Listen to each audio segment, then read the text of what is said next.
ওই লোকটার বউ হয়ে গেল মার্কেটে। আপনি একটা সামনে বহুদিন যাইতে পারবেন না, কথা তো বাকি। কারণ বউ মার্কেটে নিয়ে যায় মানে ট্যাক্স মারা দেওয়া। আমার কথা শোনে নাকি খারাপ কথা বলতেছি নাকি? লস মানে কি, ক্ষতি করা, ক্ষতি মানে কি?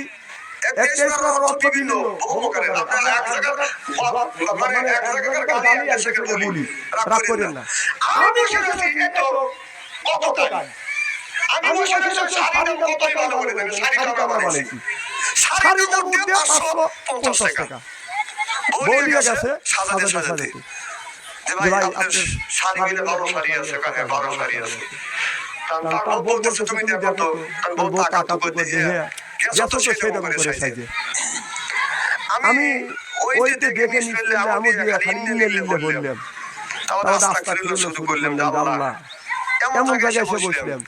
আর দোকানদাররা দেখতেছে যে ভাবি কি সুন্দর করে সাজিয়েছে, আর বেলাও যেখানে টাইনে নেওয়ার দরকার সেই জায়গায় নিয়েছি। কথা বলি বলছেন রমজান মাস, তারপর বলছে ওই শাড়িটা নেবো, তার মানে বলতেছে হাত ভাবি চয়েস নাকি ওই শাড়ি আপনি ভাবি দেখে আমি রাখি। আমি নিজে ওখানে বসে আছি, আমি শাড়িটা টাকা দেখলাম যে বললো যে ভাই আপনার ভাবি যখন পছন্দ করে ফেলছে, ঠিক আছে ভাবি পছন্দ করে ফেলছে, আমি 2 দিন পরে নিয়ে আসবো, শাড়িটা পাওয়া যায় না। আমি সেখানে 4,000 টাকা বেশি, আপনি 3,000 টাকা দেন।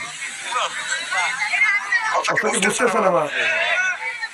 স্বামী বলতেছে এত দামের টাকা, তার বউ বলতেছে তোমার কি পছন্দ হয় না, মানে বউ পছন্দ হয়ে গেছে।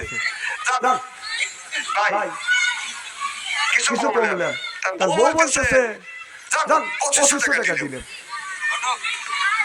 না দেওয়া সম্ভব হচ্ছে না, তাই আমি মহিলাটা হাত করে দিচ্ছি। টেস্ট মারা দিল, কথা জিনিসটা কি বুঝতেছেন না? কথা বলি হচ্ছে তো হচ্ছে, তোর বাবা তুই দাম করে নিবি, টাকা লস হয়ে গেল। 550 টাকা দাম 2500 টাকা কিনলো, নরম হাতে আর শক্ত হাত হইল।